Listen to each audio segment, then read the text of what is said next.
Hare Krishna, everyone. It's Friday, December 21st, 2023.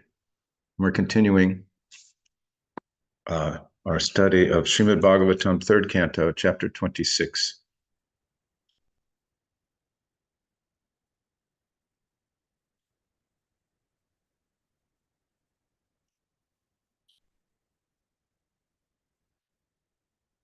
I believe we're beginning with text 56. Is that wrong? 56? Whoa.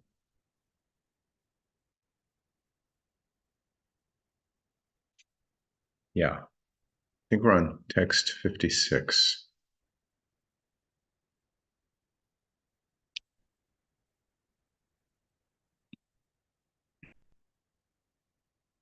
Hare Krishna.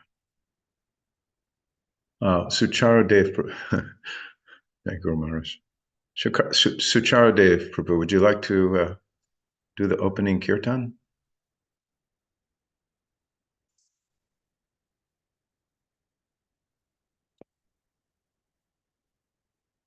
Yes, Prabhuji, I'll do. Yes.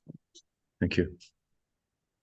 Namo Vishnupadaya Krishna Prasthaya Bhutale Srimate Bhaktivedanta Swamin Iti Namine Namaste Saraswate Deve Gauravani Pracharine Nirvishesha Shunyavadi Pachatya Deshatarine Jaya Shri Krishna Chaitanya Prabhu Nityananda Shri Advaita Gadadhara Srivasadi Gaura Bhakta Vrinda Hare Krishna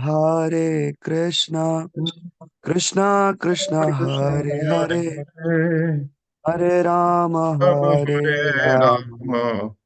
Rama Rama Hare Hare Hare Krishna Krishna Krishna Hare Hare Hare Rama Rama Rama Hare Hare Hare Krishna Krishna Krishna Hare Hare Hare Rama Rama Rama Hare Hare Hare Krishna Krishna Krishna Hare Hare Hare Rama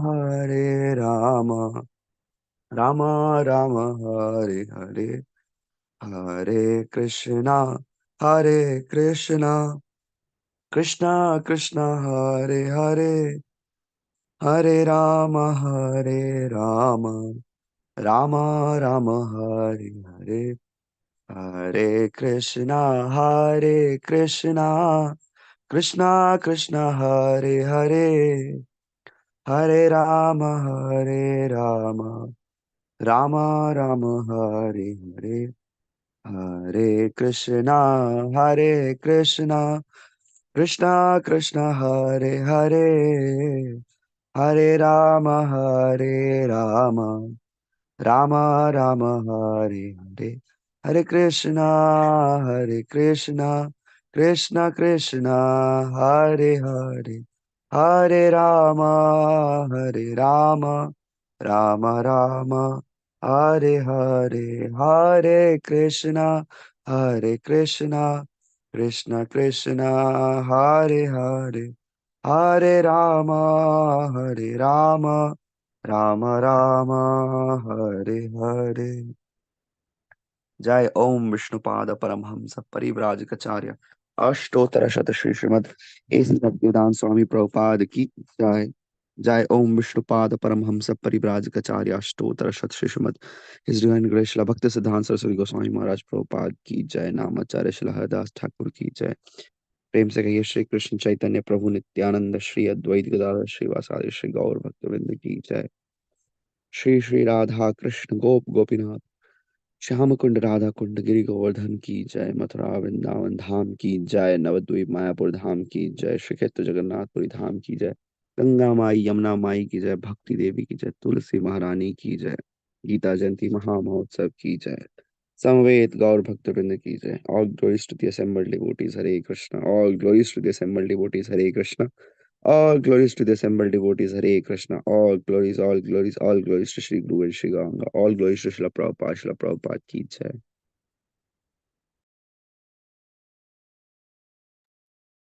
Hare Krishna, welcome everyone.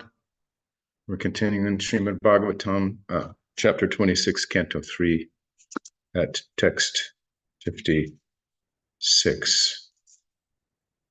And I'll start out. Om Namo Bhagavate Vasudevaya. Om Namo Bhagavate Vasudevaya. Om Namo Bhagavate Vasudevaya. Nirbheda Virajastvag Roma Smasriyas Svadayas Tata Tata Oshadayas Chasan Shishnam Nirbhibidhe Tataha. Then the universal form of the Lord, the Virat Purusha, manifested his skin, and thereupon the hair, mustache, and beard appeared. After this, all the herbs and drugs became manifested, and then his genitals also appeared. Purport: the skin is the site of the touch sensation. The demigods who control the production of herbs and medicinal drugs are the deities presiding over the tactile sense.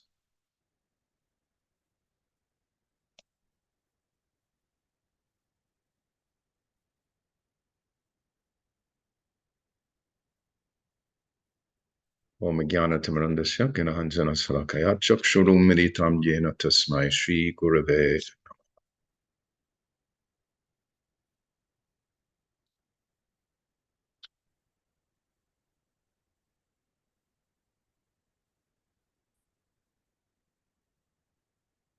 The skin of the Virat Rupa is being manifested.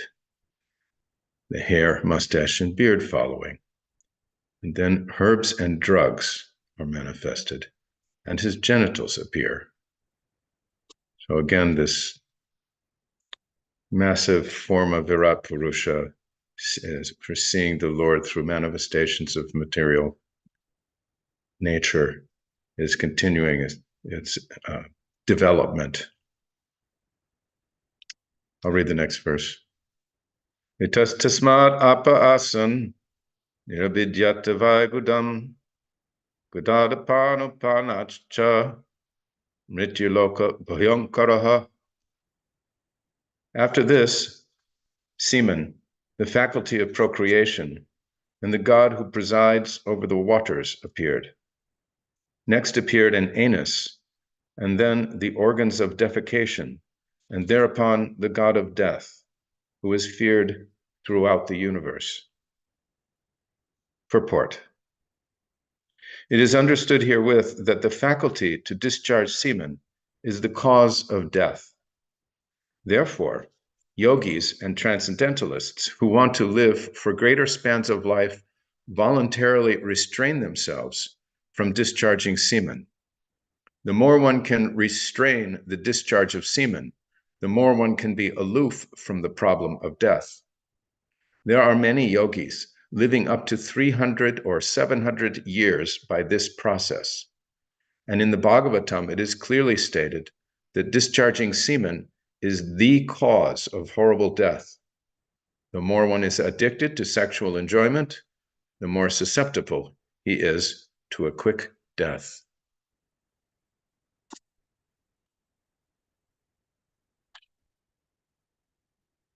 So that flies in the face of the sentiments of modern man. I remember hearing anecdotally how when Srila Prabhupada traveled to Kumbh Mela and disciples were speaking to him about that place, that festival, he said that there were yogis there who were hundreds of years old, but you would not be able to recognize them. You would think, oh, these are just young young men. So even today, in some rare instances, there are yogis who are able to control their aging process through control of the senses.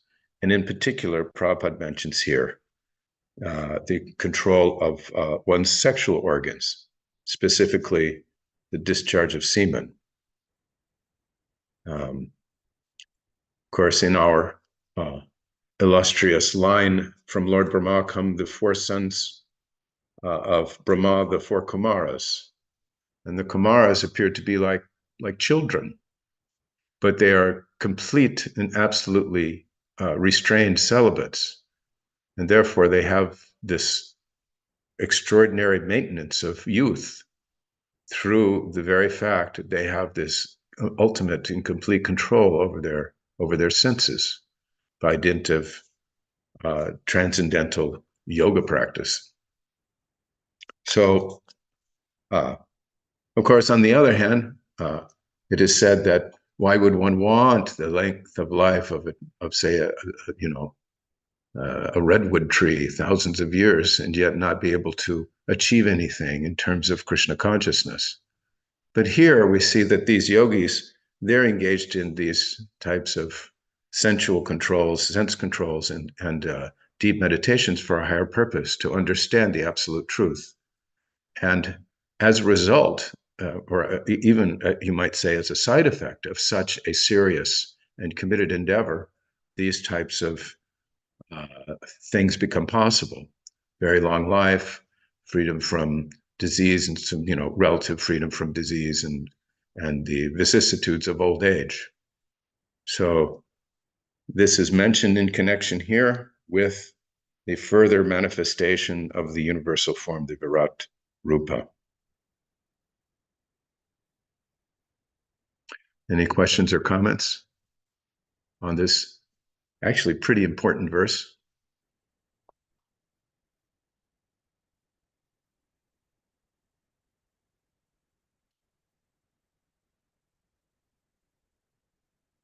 It does kind of give you an idea of how far away so-called modern civilization is from its own well-being, its own best interests.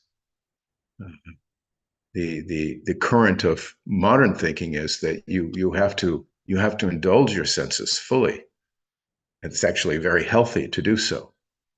And sense control it's not even on the list, except maybe in most severe situations. Well, you don't want to drink yourself to death. You don't want to intoxicate yourself too much. Now there maybe is a call for moderation for eating meat and so forth. But as far as sex life is concerned, the golden shackles of material life, it's pretty much full-on enjoyment mood in the material world.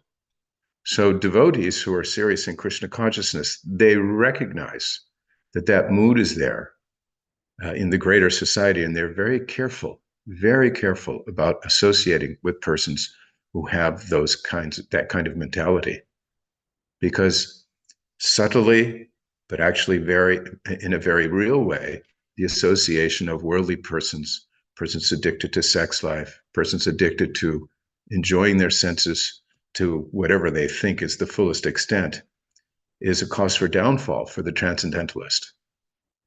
Therefore, the yogis that engage in these tapasyas, even these yogis that do this, deep meditation and pranayama and pratyahara, and then suspending the breath, and then going into dhyana and these different types of mystic yoga meditations, you don't find them in the cities. Why? Because that's a place where you get all of this mundane association. It wouldn't be possible to find the ideal circumstances, which principally is to be away from persons whose senses are out of control. The wonderful thing about the practice of bhakti is that even in such an atmosphere, of course, devotees remove themselves from that atmosphere in the temple, which is an embassy of Vaikuntha, non-different. But even in the cities, you'll find Vaishnavas who are able to control their senses by dint of chanting the holy names and keeping association of saintly persons. But even in those situations, they're averse to associating, or I should say properly, taking association from materialistic persons.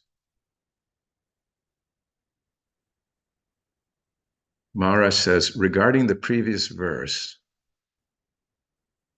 letter to Madhusudan Das.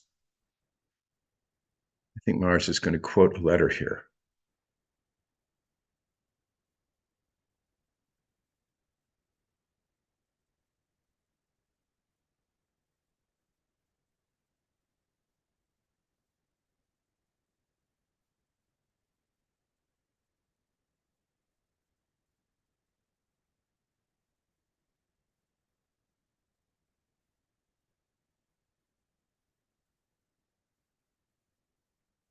Oh, it's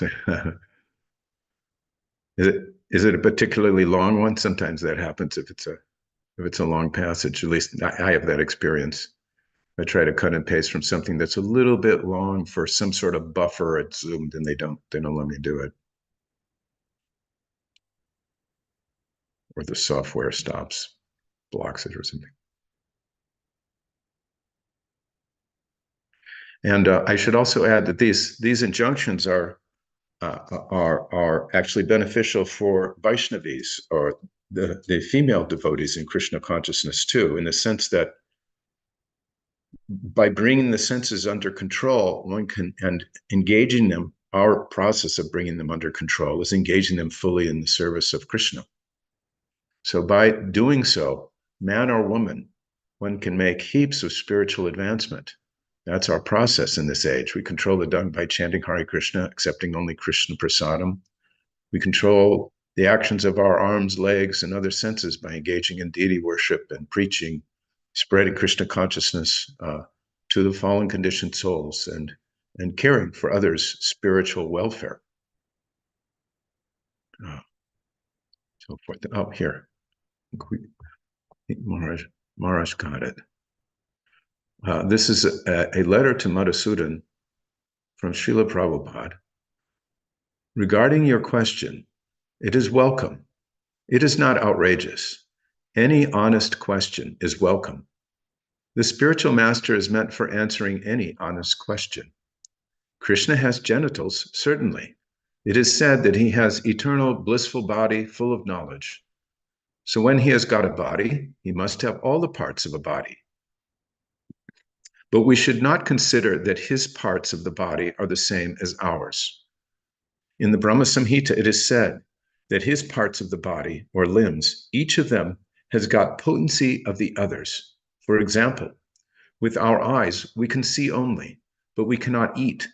But Krishna's eyes can not only see, but also eat and beget children also. In the Vedas, it is said that he put his glance over Maya and impregnated her with all the living entities. Therefore, although he has got genitals, necessarily he does not require to use it for the same purpose as we do. Here's another instance that Garbhodakashaya Vishnu begot Lord Brahma from his abdomen, navel, and the goddess of fortune Lakshmi was nearby. She was just massaging the Lord's lotus feet, but he did not require the help of the goddess of fortune to beget Lord Brahma. That is his omnipotence. He is self-sufficient. He has got all the limbs for all the purposes, but he can use all of them for any purpose. This is inconceivable by us. Wow, wonderful excerpt. Thank you, Maharaj.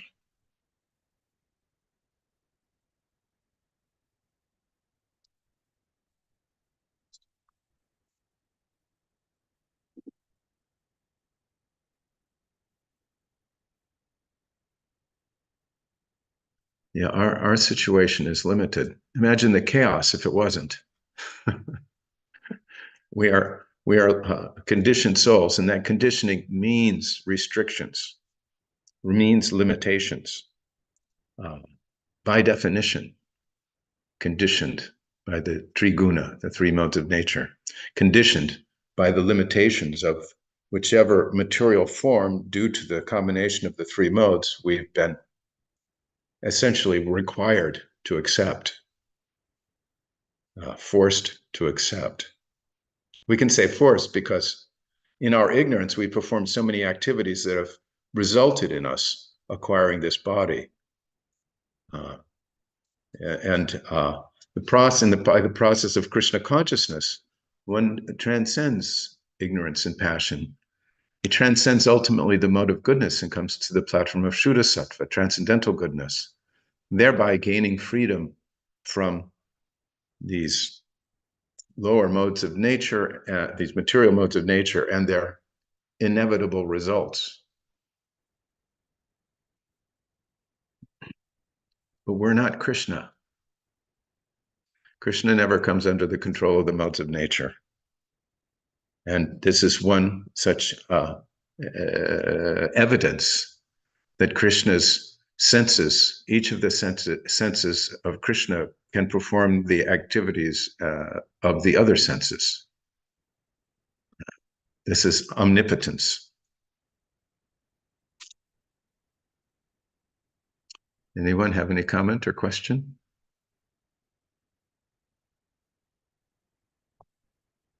Murari Gupta, Prabhu, says, I remember hearing that repressing sex desire led to increased aggression and hostility, and this was supported by studies. So it seems more is needed than just stopping sexual activity in the concept of controlling sex desire. Well, yeah, that's true. It's true in the sense that if you're a person who is overwhelmed by the modes of material nature and you have no program for becoming transcendental to those modes, there'll be all kinds of disturbances. And you may automatically blame them on the fact that you're trying to control your senses when you're agitating your senses in every other direction.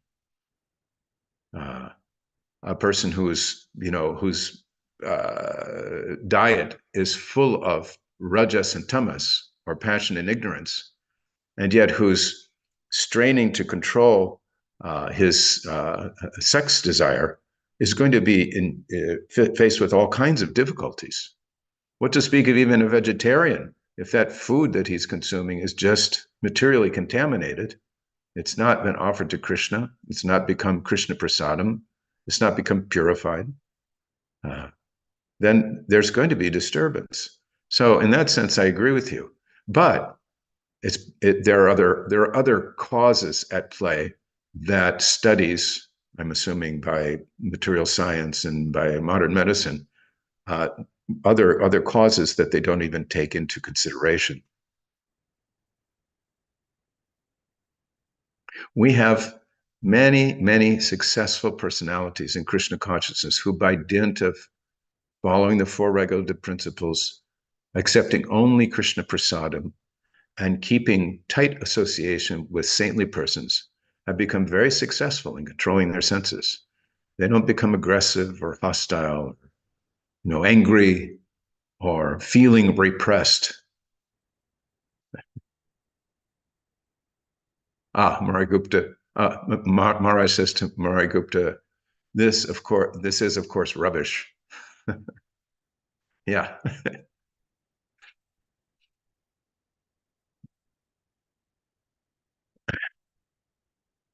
Therefore, the association of advanced devotees, of pure devotees, is so necessary.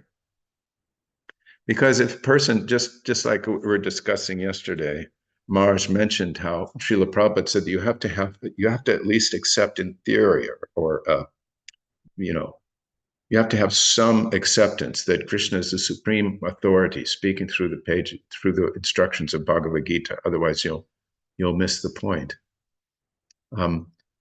Without that entrance, one will become bewildered by the propaganda of materialistic persons, because they look around and they see persons who fail, who endeavor and fail in the process of sense control, and nominally the process of sense control, and they can't understand that Krishna consciousness is a science, and that the senses, over time, by someone who's sincerely endeavoring on this transcendental path, they become controlled.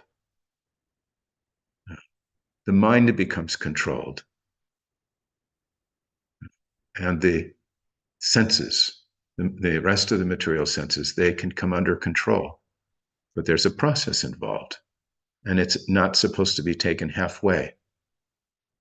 It has to be taken very sincerely and carefully.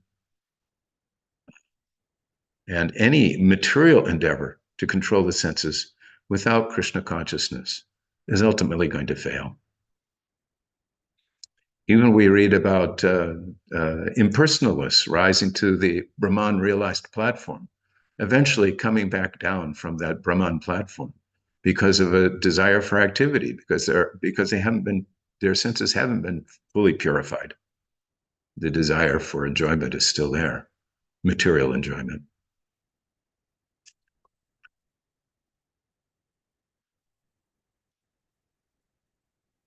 Mars writes in his book, his Mauve, Gloves and Madmen, Clutter and Vine. Oh, here we go. I'm sorry. A little earlier, the American author Tom Wolfe has skewered the theory in his article, The Boiler Room and the Computer, in his book, Mauve, Gloves and Madmen, Clutter and Vine. Maragupta Prabhu says, thank you. Saraswati says, Pranams, the scientists and businesses work hard to find ways to halt old age and retain youth, but the general public could not accept the restrictions and discipline of yogis. Also, we may be asked that if Vaishnavas are following the regulative principles, then why do they still get old? Well, yeah, that's there. Old age and disease are there. But for a Vaishnava, at least one who's very seriously engaged in the practice of Krishna consciousness, such physical changes aren't a defeat. For a materialistic person, they're simply markers on the road to, another gross material body full of suffering.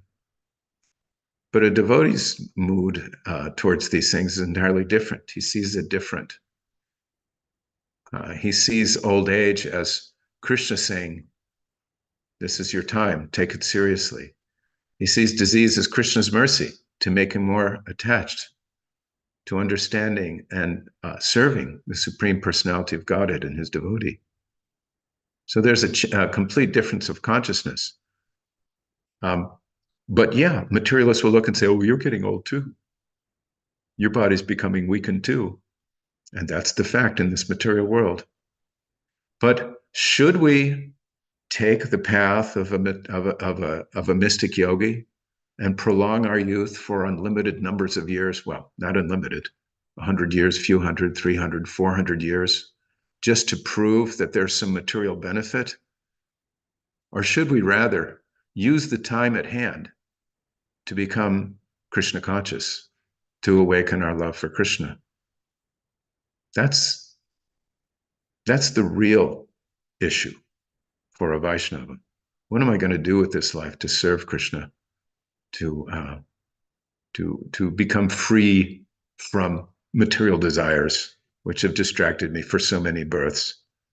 Let me focus here and now on serving the Lord, come what may. Tate nukampam susumikshumano jane vatmakritam vipakam. Ridvagvapurvir, Ridannamaste, Jiveta Yumuktipade Sadayavak. Lord Brahma describes that's for a devotee who's dedicated his Ridvagvapurvir, his heart, his voice, his speaking, his whole body, his whole self to the service of the Lord, and who accepts whatever comes in terms of karma, in terms of old age, in terms of disease, whatever those things may come, accepts that they're just his allotted karma, probably minimized by the mercy of the Lord, and enthusiastically goes about serving Guru and Krishna. His liberation, essentially going back home, back to Godhead, is guaranteed. Is guaranteed.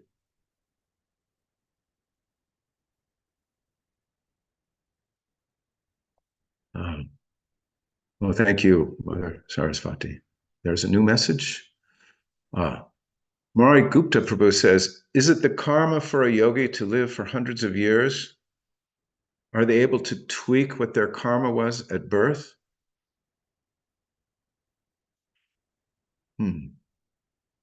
Well, I mean, we do have a modicum of free will. And even though it's not a lot when you consider how the modes of nature have a grip on us, it nevertheless is there. I would hesitate to say that a yogi becomes, like a mystic yogi becomes so advanced in mystic yoga simply because it was his karma to do so. He actually had to make some choices, just like someone who takes to Krishna consciousness.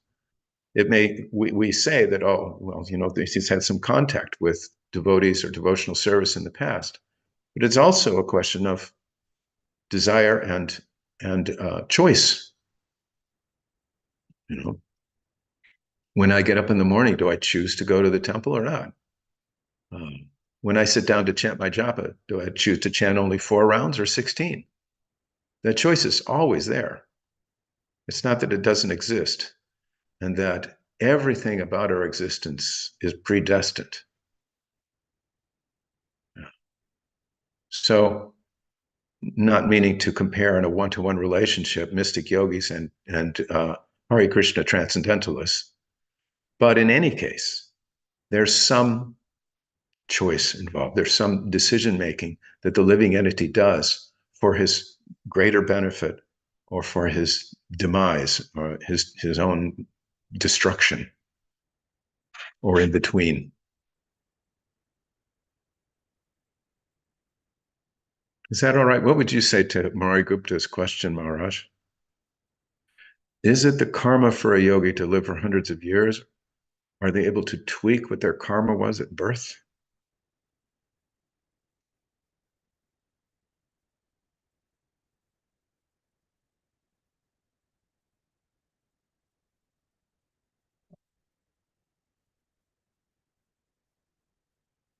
Anyone else?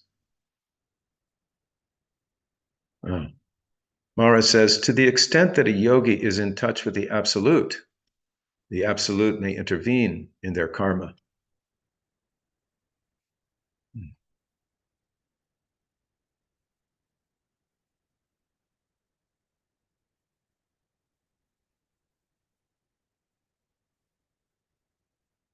Otherwise, yoga cities and so on, still material. Yeah.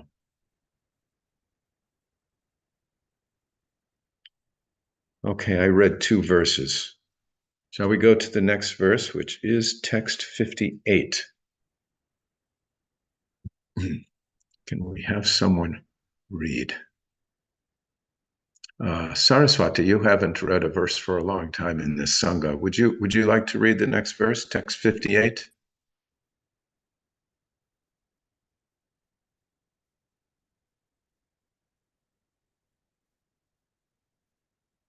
Oh, not available today. All right, thank you. I can read it.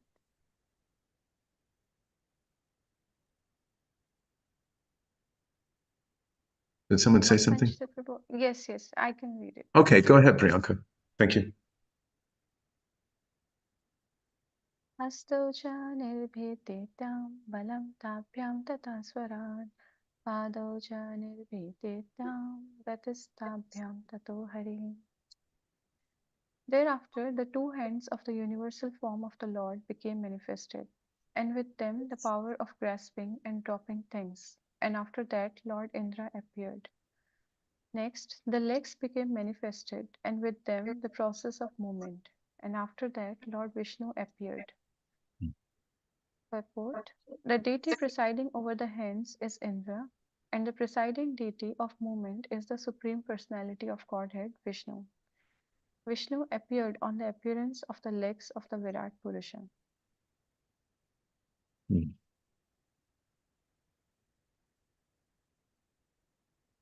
you like to read the next verse as well? Yes. Natyo asya nirbhedyanta tabhyo lohitam avritam natyastadha Tataha sambhavan udram nirbhedyata. The veins of the universal body became manifested, and thereafter the red corpuscles or blood. In their wake came the rivers, the deities presiding over the veins, and then appeared an abdomen.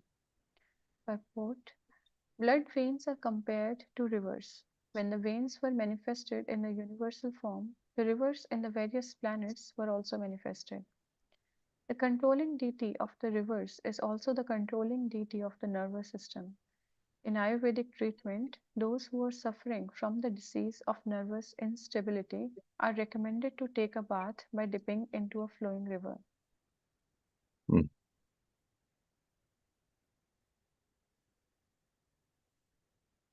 Thank you. Do you have any comments on what you've read? Maharaj has a comment. He's Yes. typing.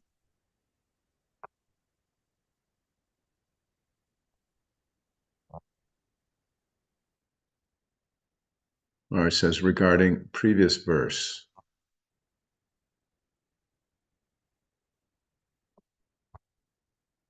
It's coming in something.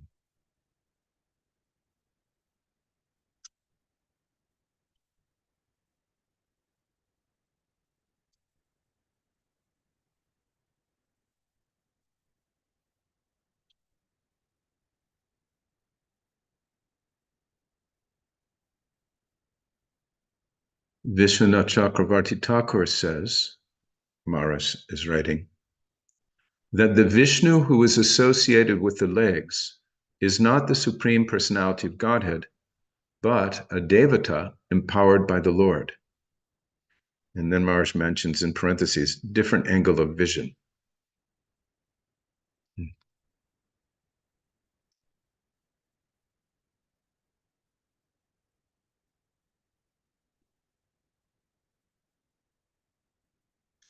I remember I was in,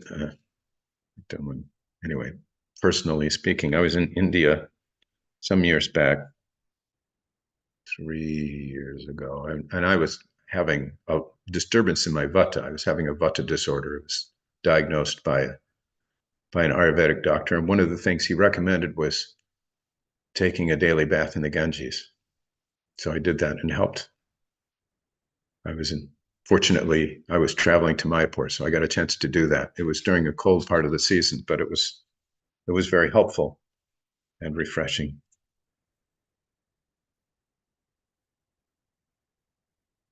So, any comments, Priyanka? No. No, Prabhu. Just that I'm seeing this word lohitam, afritam. So loha is what we say iron. So iron is linked with the blood. I think that is. So this is reminding me of the previous discussions that we had, that Vedic knowledge is already experimented upon. Everything is in the Vedas. We just need to accept with faith and then utilize it for our, we can utilize it for our spiritual as well as everything for material benefit also. It is already available. We don't have to go outside. Yeah.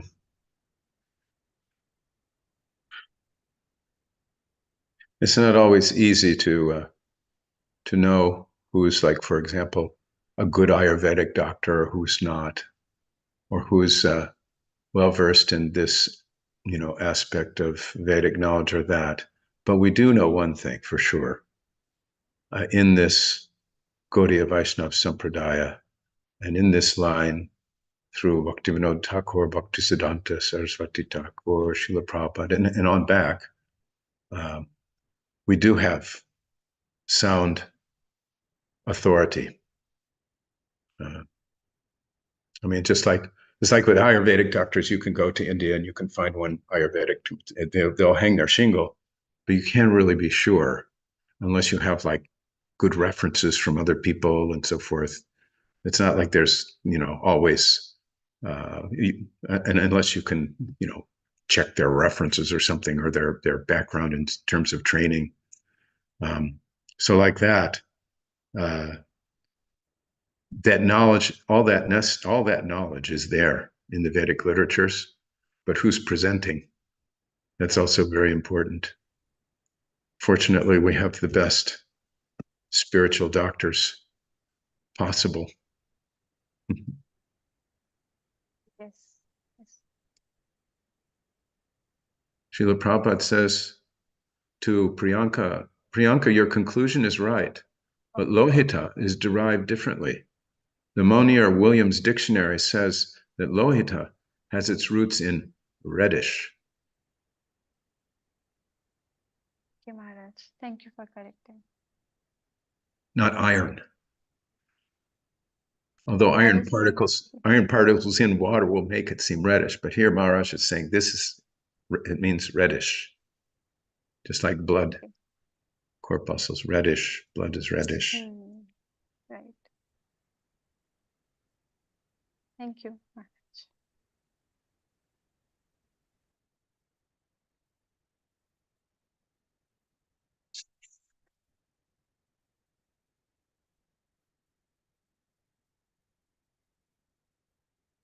Everything keeps manifesting. Shall we take the next verse? There are comments. Okay. Murari Gupta asks, is there an explanation for why the Lord's form is as it is, with genitals, navel, etc.? When, I think that says when, I get these weird little boxes on my chat screen that block one portion of one word every time.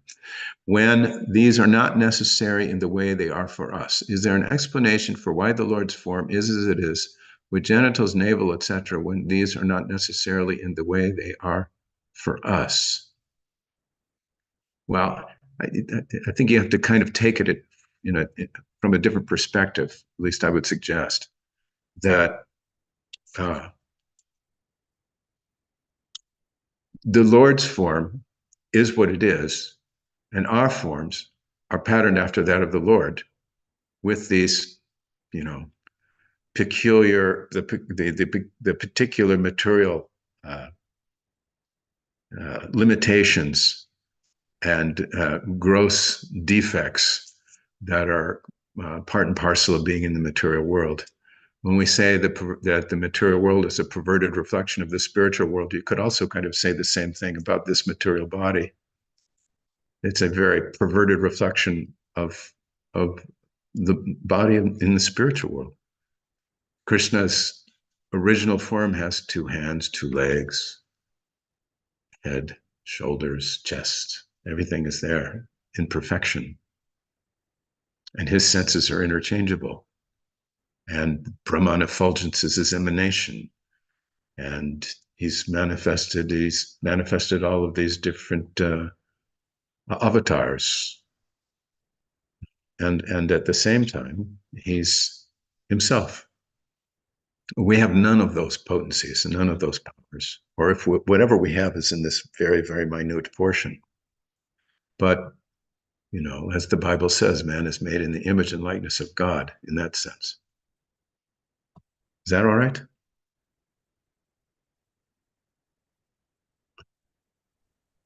Thank you, Prabhu. But Not can you quite hear getting me? there yet? Yeah, I mean, I can accept that, the form is very beautiful, but Krishna, when he's dressed, you don't see his genitals. It's like, why are they there? I mean, in his original form, what's the function? I mean, not function, but it's just why is the form like that? Is there any explanation other than that? Just as like Krishna is that color because he just is that color? Is there anything more as to why Krishna's form is so detailed and so on, and then ours is a replica in that and it functions in a certain way in the material world. And I'm just curious if any Sure. acharya. It's a good question. I think Maharaj is making his comment here regarding your question where he says, I've wondered about this too, but have not seen a good explanation. And Roji, another point that comes in continuation to what Murari Gupta Prabhuji is saying is that God is man-like because is made by men. If buffaloes would have got together to form a religion, they would have a buffalo-looking God. That's another argument they present, the Yeah, atheists. that's the argument they make. Of course, in their world, buffaloes are getting together to make a god, a buffalo god. But actually, if you look also in different religious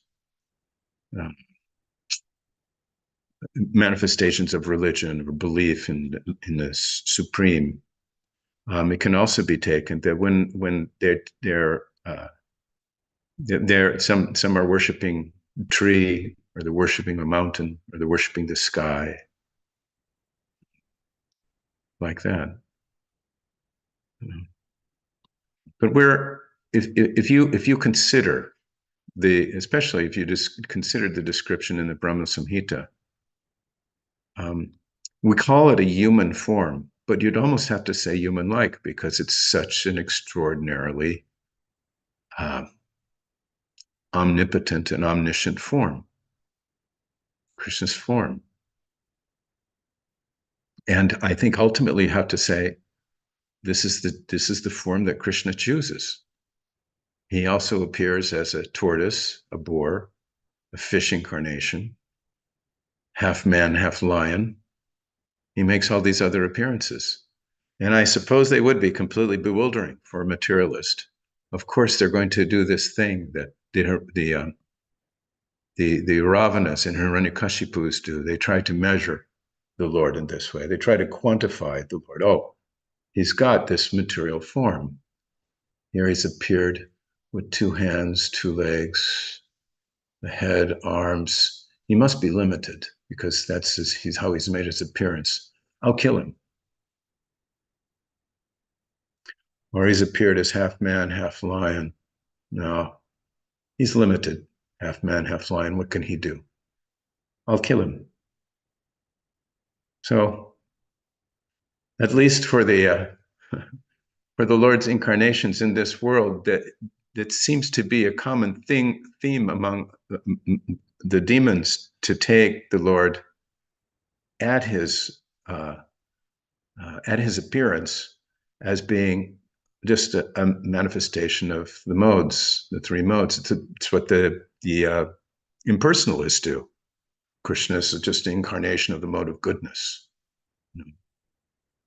But we read in the Vedic literatures how Krishna is way above and beyond any material contamination whatsoever.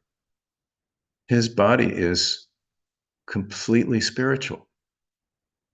He's able to manifest the entire creation and not become less. He's manifested the spiritual sky and all these spiritual planets. He's not become less. It's not some material phenomenon. And yet, there he is, standing in a 3-fold bending form, holding a flute on the banks of the Yamuna, and manifesting such beauty that one gopi says to another, if you desire any sort of worldly happiness, if you want to enjoy with your family and friends and the material profits and benefits of this world, you shouldn't go there and see him, because it'll destroy all your plans. That's Krishna. What can we say? It's like in Krishna's Mausala Leela, when he appears to leave this world by the arrow of a hunter. It's an arrangement from one perspective, so that the demons will say, oh, it's just that was Krishna's just material.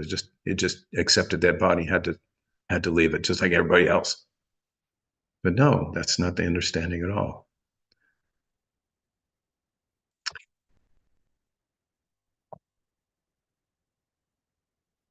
Mara says, yes, that's the typical view of anthropomorphism.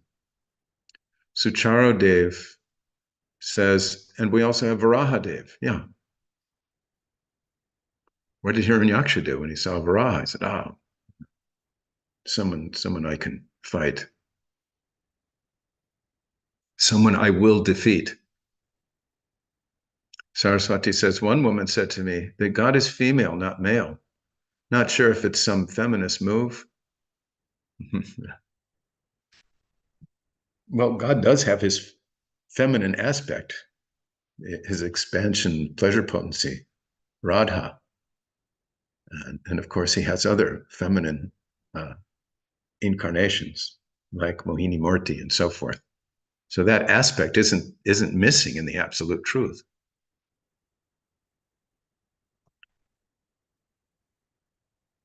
Priyanka says, Srila Prabhupada also says, we cannot have something which Lord does not have in context to impersonalist theory that Supreme Lord is without a form. Can this be added to the explanation? Yeah, that's a nice point. We have form, and Krishna has form. You know, it's not that we have something more than the Supreme. What we have is actually a lot less. Krishna has form and perfection. He has knowledge, beauty, opulence, renunciation, strength, all of these things in perfection and complete. And we have them in all these little minute quantities, some even less than others and so forth. And so we try to measure Krishna in that way. We're measuring him by our very limited capacity to measure anything. And by measuring in that way, we inevitably make mistakes. That's why we have to hear from authorities to understand this Krishna's spiritual form. Therefore, you read how it's eternal, full of knowledge, full of bliss. The senses are interchangeable. And he has spiritual pastimes with all kinds of associates in his own spiritual abode, far above and beyond and away from this dark place, which has somehow been blessed by the Lord through the sun. Anyone else? Anything? Marai Gupta says, we have in turn. Oh, go ahead. Who was that? Someone was saying something? Yes, Prabhuji. One another challenge in this is that they don't only have the organs. We hear in the pastime of Chaitanya Mahaprabhu, his dealing with Gopal Guru Goswami, that he was chanting Krishna name while evacuating, and Gopal Guru Goswami said that the Krishna name has to be chanted even while evacuating. Mahaprabhu was doing that. And maybe I was reading in third canto somewhere that Kapil Dev's the stool it emanates a fragrance. And Vishla Prabhupada writes in the purport that if someone is Supreme Personality of Godhead, then his excreta should also be fragrant. So they don't only have these organs, but when they come on earth, they also use these organs like ordinary humans. That's another level of bewilderment. Yeah. I think that's in reference to an incarnation of the Lord Rishabhadev. Yes, Rishabdev, yes. Yeah. Yeah. Yeah, we don't have that fragrance. Hare Krishna.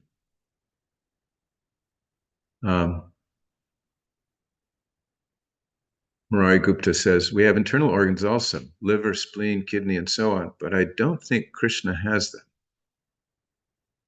And Mara says, when the Lord comes to earth, he keeps pace with the norms of this world.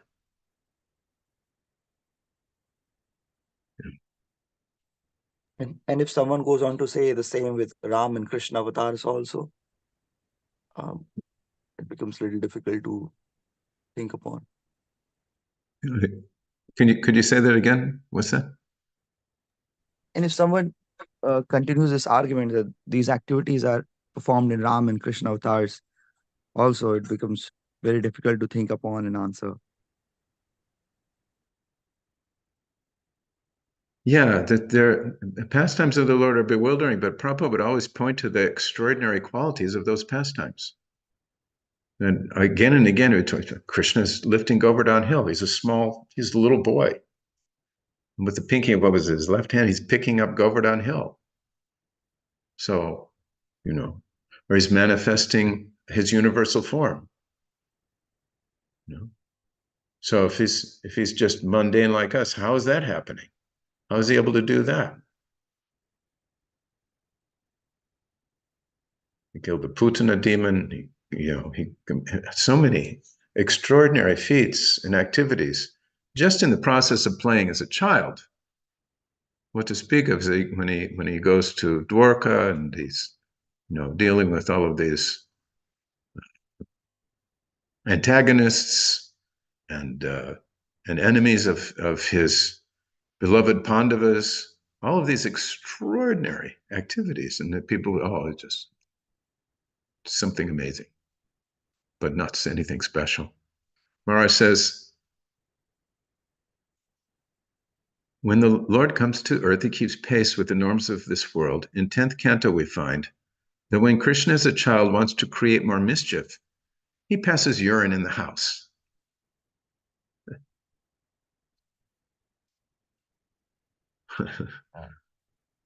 At Kurukshetra, when pierced by the arrows of Bhishma, he bleeds.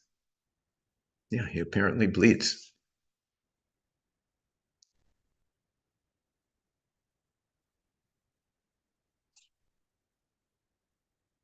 Saraswati writes, Mara says, although the Ishopanishad says he has no veins.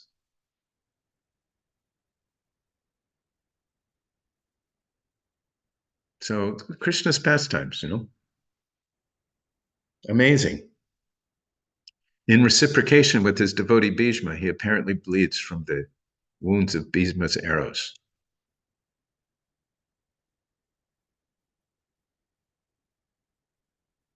And when Bhishma is lying on the bed of arrows, getting ready to leave this world, Krishna has appeared before him and he's glorifying Krishna. He glorifies his pastimes with the gopis. He glorifies all of his activities. He glorifies his love for the Pandavas. Bhishma knows he's the supreme personality of Godhead, so he knows a little bit more than the mundane materialists who are calculating him as being at best an incarnation in the mode of goodness, if they have some kind of spiritual interpretation. But more common and pedestrian, they'll say, oh, it's just another, if he even lived at all, they'll talk like that. They'll reject all of the evidences given by so many acharyas down through time about Krishna and his pastimes. Saraswati says, in previous verse,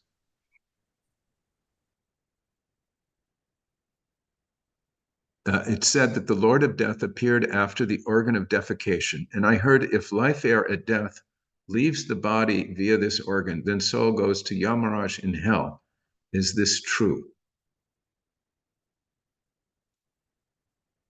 I don't know all the particulars of that. I do know that it's not desirable, according to what I've read, to leave the body through the rectum. It means going to lower planets. That's the significance. But I don't know more than that. I'd have to assume that in Kali Yuga in particular, most people who are leaving their bodies are having to accept the tender mercies of the Yamadutas and visit the court of Yamaraj. It's another good reason to try to spread Krishna consciousness as widely as possible.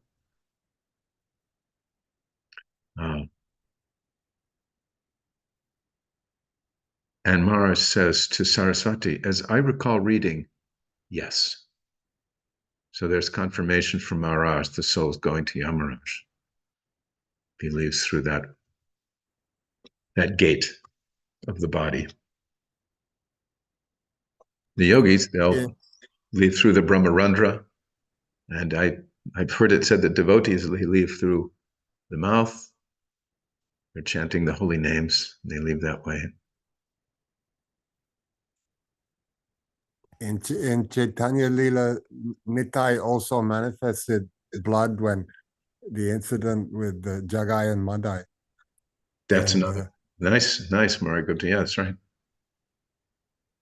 many people take that to show that he's not Supreme Lord.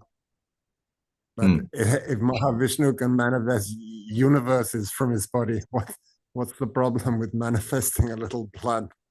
Yeah. There's certainly no problem for doing a little something to bewilder the materialists, the atheists too.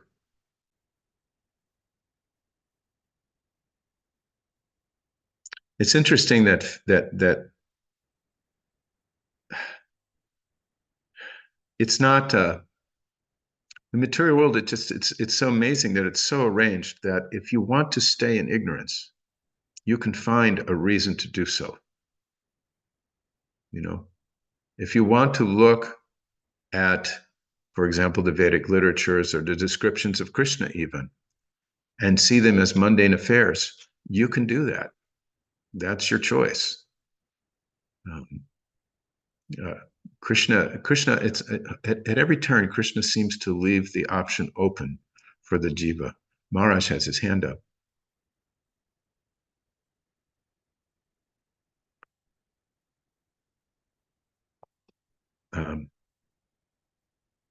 By the way, regarding what is situated where anatomically, Ravindra Swarup Prabhu sometimes quotes from Yeats.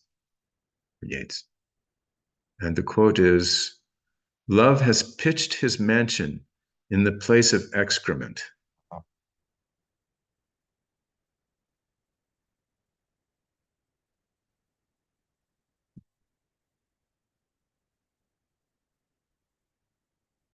think there's more to that quote, maybe.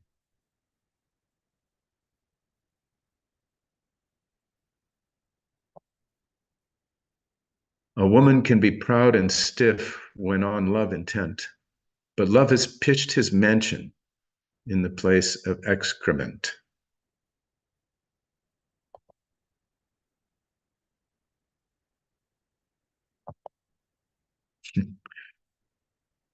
Sri Yetsuvacha, or Yeats, excuse me, Sri Yetsuvacha.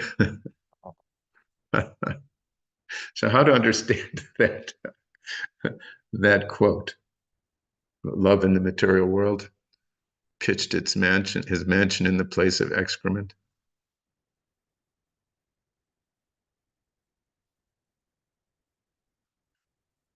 Maharaj is talking about anatomy here. Saraswati asks, I thought love is located in the heart. Maharaj is saying anatomy.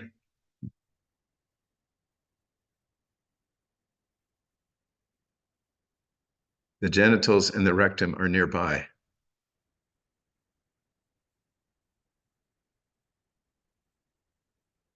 You know, what was it?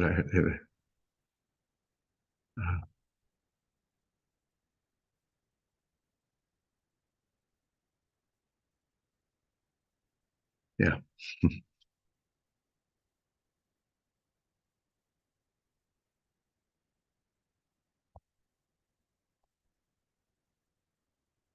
Sucharo Dev says, I guess this is allegorical. Meaning what in terms of the quote from Yeats, Sucharo Dev?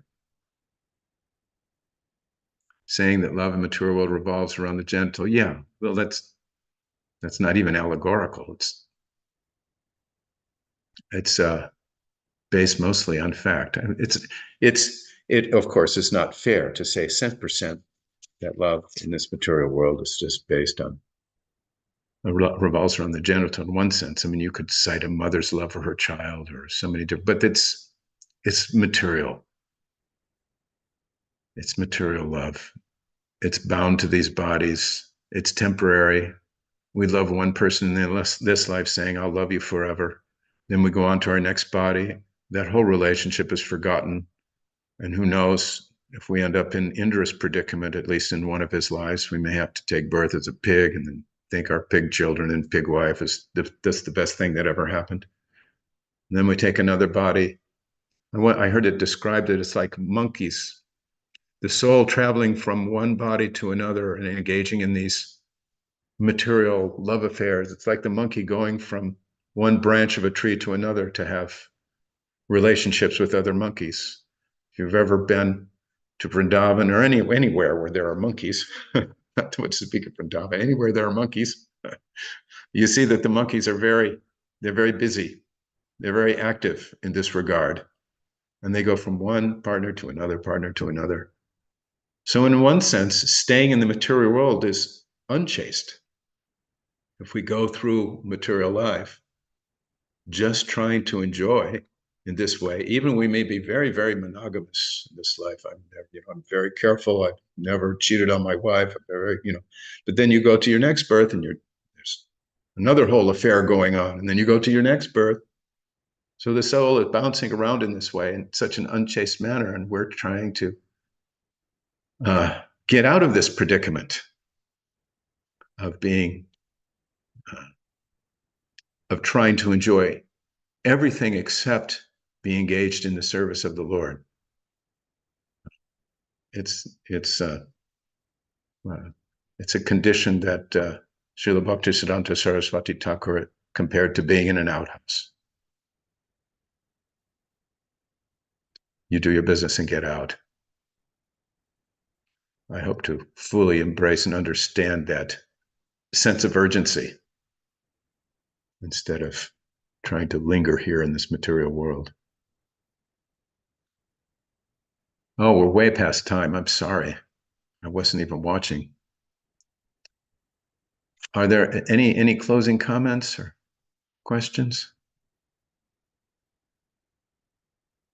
Thank you all very much. Maybe we could have someone do a short kirtan. We're 5 after, running late. Krishna Kanteya, would you like to do a little kirtan for closing this class? You have to pull your microphone close, though. Heard? I think I can hear you now, yeah. Let's keep it a little short because we went way over time. My apologies.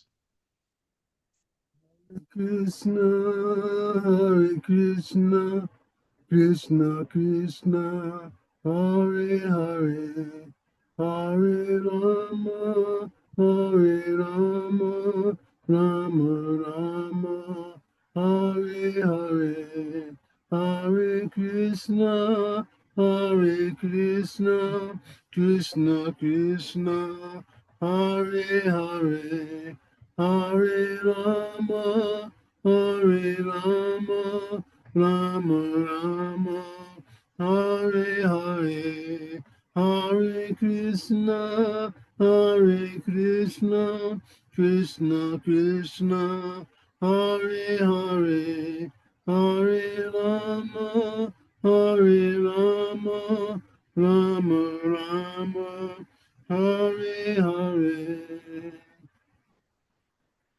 Jai Om Vishnu Pad Brahma Sa Parivraj Jagacharya Astottara Sata Shri Srimad His Divine Grace A.C. Bhaktivedanta Swami Srila Prabhupada Ki Jai.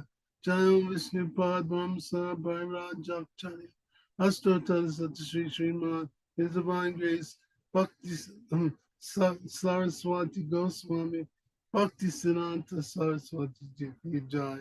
Anant Koti Vaishnava Vrinda Ki Jai. Namacharya Siddhartha Sudhar Ki Jai, Prem Se Go Sri Krishna Chaitanya, Prabhu Nityananda, Sri Advaita Viradhar Shivasari Gaura Bhaktivinoda Ki Jai, Vrindavan Dham Ki Jai, Mathura Dham Ki Jai, Navadvip Dham Ki Jai, Jagannath Puri, Ganga Mai Ki Jai, Yamuna Mai Ki Jai, Tulsi Devi Ki Jai, Bhakti Devi Ki Jai, all Samaveda Bhaktivinoda Ki Jai, all glories to some of the devotees. All glories to the assembled devotees, all glories to the assembled devotees. Jai Sri Guru and Gauranga. Das Maharaj Ki Jai. Jai. Thank you, Krishna Kanteya Prabhu. Hare Krishna. Thank you, Guru Maharaj, for your association here and guidance. And thank you all for attending. Kendra Prabhu, do you want to wrap it up? Or? At any rate, Srimad Bhagavatam ki jai. His Divine Grace, Srila Prabhupada ki jai. His Holiness Jayadvaita Swami Maharaj ki jai. Samaveta Bhakta Vrinda ki jai. Gaur Premanande. Thank you all. Thank you, Mother Meena. Hare Krishna.